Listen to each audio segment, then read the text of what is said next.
Welcome to the Precursor of U-22 Road to Kozani Pass. So this is set in Greece in 1940, 13th of April to be precise. And we have this force here that is supposed to be the headquarters of 1st Armoured Brigade, British 1st Armoured Brigade. The mission for the British is to hold the multi-hex buildings on board 3 here. So there are 5 of those, and if the Germans control 4 of them, then the Germans win at the end of the game. So this is a very long scenario, 12 turns. It is one of Jim Stahler's adaptations of earlier scenarios that was published for Squad Leader. And as was usual at that time, it is a long approach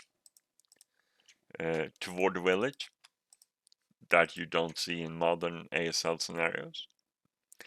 Anyway, so first in turn 1, a small German force consisting of some infantry on motorcycles along with a couple of tanks will enter on these roads in turn 1 to advance on the village. Then also in turn 1 the British get reinforcements, and that is the elements of the 4th Hussars with 2 carriers and 3 Mark 6 tanks. The Mark 6 tanks don't have any potent anti-tank weapon, but they have very good coaxial machine gun with 10 firepower. So they could possibly make a mess with the motorcyclists, but also with the forces that comes in for the Germans later. Because on turn 2, this massive force out on the left side of the map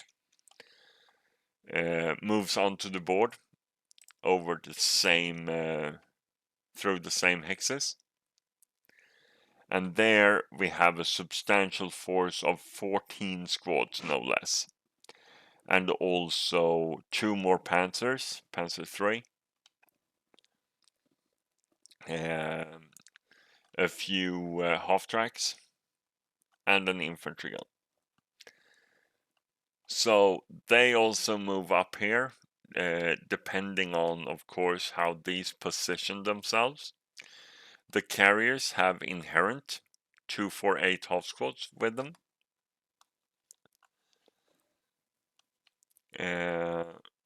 Then, also on turn 2, but the British turn 2, then they get a little bit of infantry, but more importantly, 2 anti-tank guns and trucks that can chow them.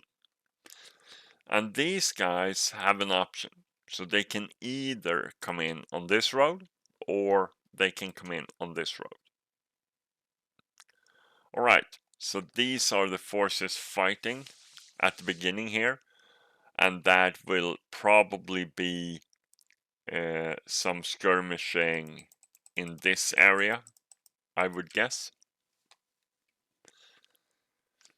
Then we have on turn 4, the British receives down from the south, over here on the right side of the map, 3 A10 tanks, not fantastic armor, but the 40L gun is good enough to punch holes through the Panzer III's armor.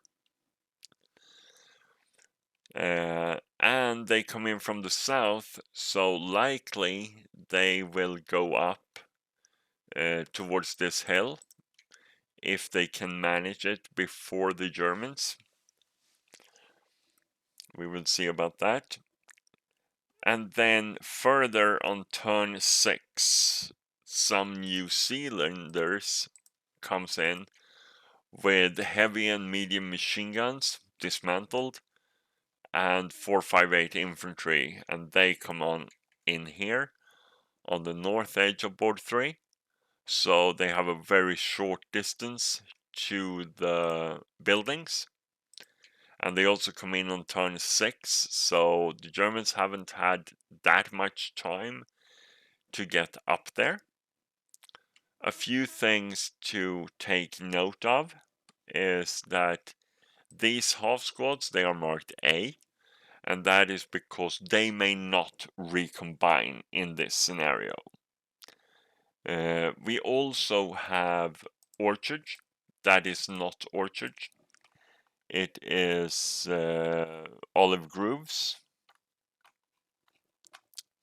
So the Olive Groves are a little bit different than ordinary Orchard.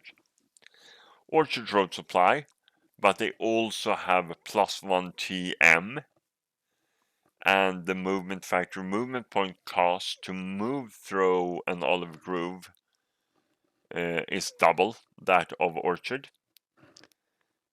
And vehicles can gain wall advantage in an Olive Grove hex, just as if the hex have in-hex TM, so they have to take wall advantage to get the wall, otherwise they are in the orchard, so to speak, or in the Olive Grove. Alright, so that is that. The 248s in the carriers, they can get out of the carriers, of course, and do so normally. Let us see if the carrier A have any removable weapon. It may be repositioned as an anti-aircraft machine gun.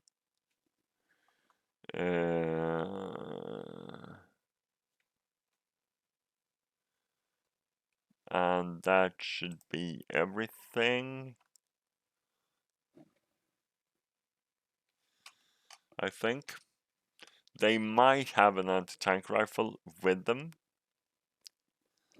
but I'm not sure.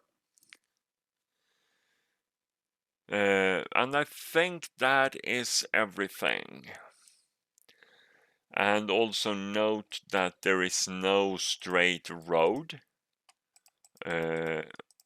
over to the objective, so the Germans need to go a little bit off-road here, and that is also stated in the historical background of the scenario, that they went off-road to get to the village of Komanos, and that would be this little village here. Alright, so there's a lot of things going on in this scenario. Right at the beginning, and then mid-game, and then it is play on until we get to the end game. And otherwise there is nothing weird. Easy, moderate, no wind. All buildings are wooden. One thing is that AFVs may not enter buildings, but they may use vehicular bypass move. So no chance of rubbling by going into a building with the tank. And I think that is it. I hope that I enjoyed the scenario, and I hope that you as viewers will enjoy it as much. So next time we are up for turn 1, and bye for now.